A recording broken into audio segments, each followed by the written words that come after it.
사고의 자유. 오늘의 이야기. 외로움에 대하여. 지금 시작하겠습니다. 모든 사람은 때때로 외로움을 느낍니다. 점심을 같이 먹을 사람이 없을 때나 낯선 도시로 이사를 간 뒤에나 주말을 같이 보낼 사람이 없을 때 말이죠. 그런데 지난 수십 년 동안 때때로 느끼던 이 감정은 현재 만성적인 것이 되었습니다. 영국에서는 18에서 34세 인구의 60%가 외로움을 느낀다고 답했고, 미국에서는 전체 인구의 46%가 주기적으로 외로움을 느낀다고 말했습니다. 우리는 인간 역사에서 가장 긴밀하게 연결된 때를 살아가고 있지만 전례 없이 많은 사람들이 고립감을 느끼고 있는 것이죠. 외로움과 혼자 있는 것은 같지 않습니다.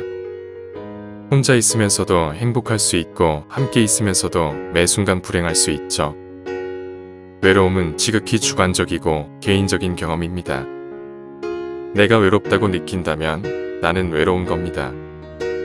다른 사람들과 어떻게 말하는지, 다른 사람들 앞에서 어떻게 행동하는지 잘 모르는 사람들만 외로움을 느낀다는 것은 흔한 편견입니다. 여러 사람을 대상으로 한 연구에 따르면 성인들에게 사회성은 사회적인 연결에 거의 영향을 미치지 않는 것으로 밝혀졌습니다. 외로움은 모두에게 영향을 줄 수 있습니다. 부, 명예, 권력, 외모, 사회성, 인품, 그 무엇도 외로움을 막아내주지는 못합니다. 외로움은 인간의 생물학적 일부이기 때문입니다. 그렇다면 도대체 외로움이란 무엇일까요? 외로움은 배고픔과 마찬가지로 몸의 기능입니다. 배고픔은 우리가 신체적 필요에 집중하도록 만드는 것이고, 외로움은 우리가 사회적 필요에 집중하게 만드는 것입니다. 우리의 몸은 사회적 필요에 반응합니다. 수백만 년 전에는 생존과도 직결되었기 때문이죠. 자연 선택은 우리의 조상이 협동하고 서로 연결되어 있도록 했습니다. 그 이후 뇌는 점점 성장하였고, 점점 정교하게 다른 사람의 생각과 감정을 읽고 사회적 관계를 형성하고 유지하도록 진화했습니다. 사회적 관계를 유지하는 것은 우리의 생물학적 일부가 되었습니다. 사람들은 살면서 최대 약 50에서 450명의 사람들과 연결될 수 있다고 합니다. 충분한 열량을 섭취하는 것, 안전하고 따뜻한 곳에 머문 것, 자손을 돌보는 것은 모두 혼자서는 할 수 없었습니다. 함께 있는 것은 생존을 뜻했고, 혼자가 되는 것은 곧 죽음을 의미했습니다. 다른 사람들과 함께 있는 것이 필수적이었던 이유입니다.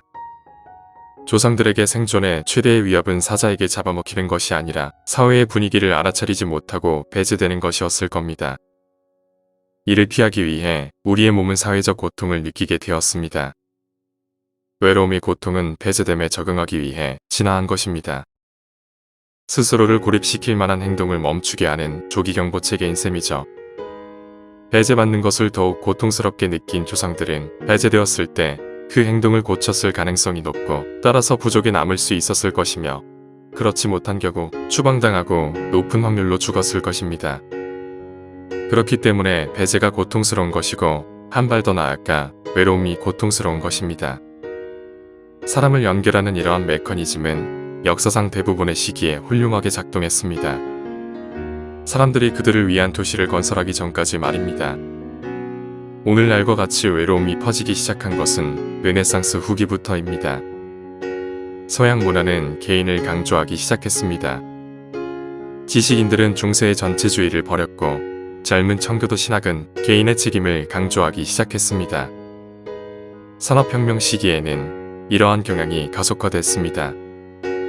사람들은 마을과 들판을 버리고 공장에 들어갔습니다.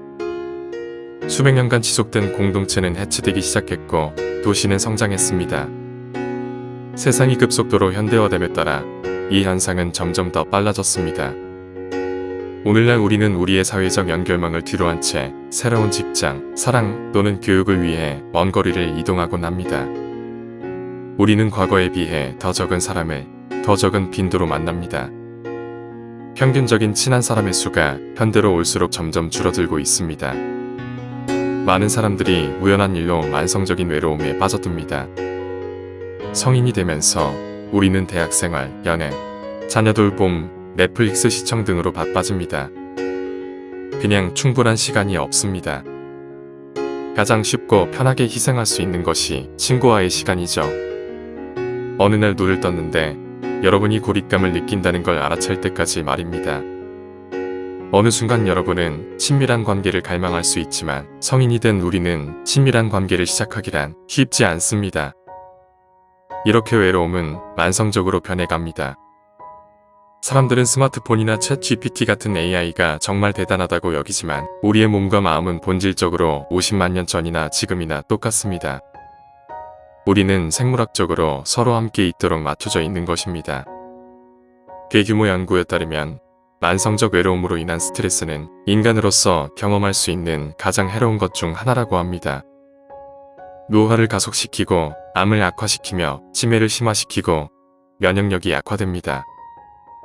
외로움은 기만보다 2배 해로우며 하루에 한 갑의 담배를 피우는 것만큼 해롭다고 합니다. 가장 위험한 점은 한번 만성화가 된 뒤로는 외로움이 외로움을 부른다는 것입니다. 물리적인 고통과 사회적인 고통은 같은 방식으로 뇌에 작용합니다. 둘 모두 위협으로 간주되며 따라서 사회적인 고통이 가해지면 즉각적인 방어기제가 작동합니다. 외로움이 만성화되면 뇌는 자기 보호 모드에 들어갑니다. 모든 곳에서 위협과 적의를 찾기 시작하죠.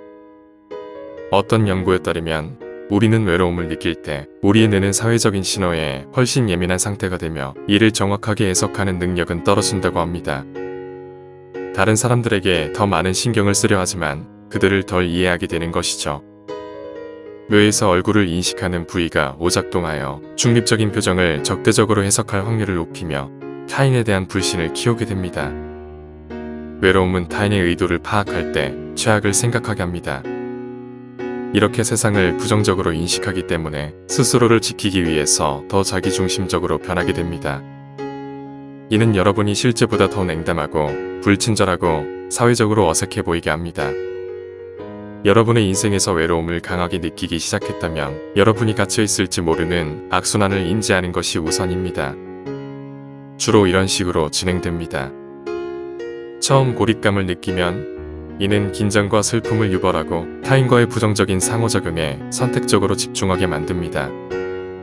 이는 여러분 스스로와 상대방에 대한 생각을 더욱 부정적으로 만듭니다.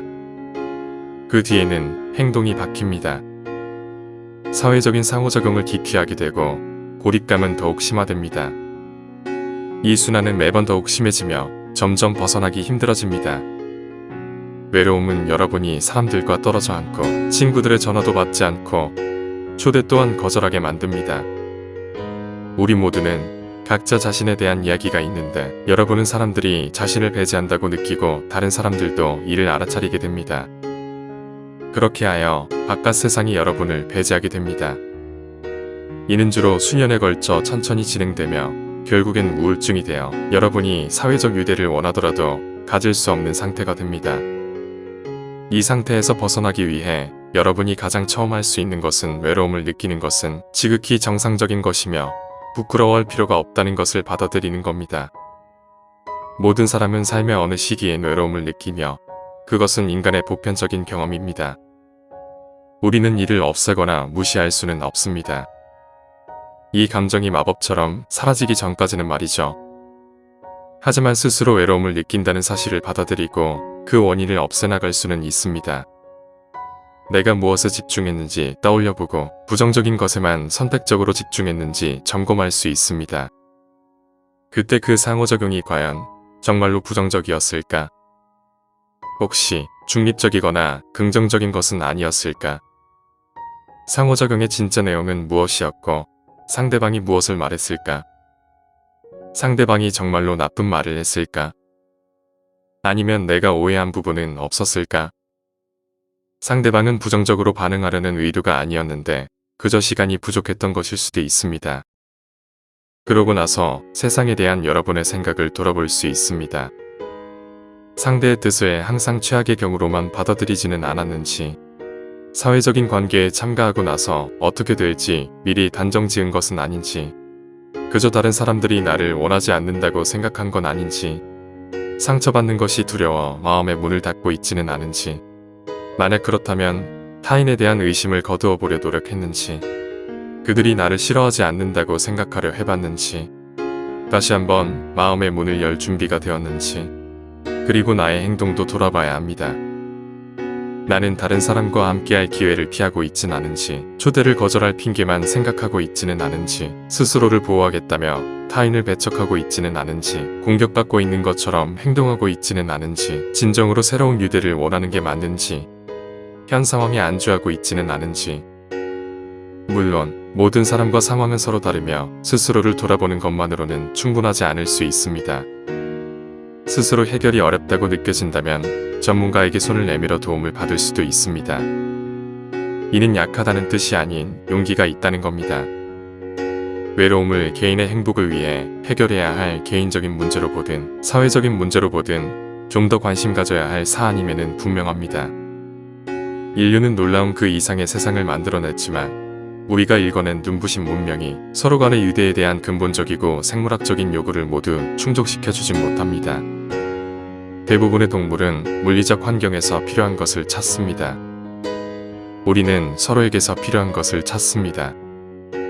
인류 사회는 이 사실을 바탕으로 사회를 건설해야 합니다. 무언가를 함께 해보시죠. 다른 사람에게 먼저 연락해보는 겁니다.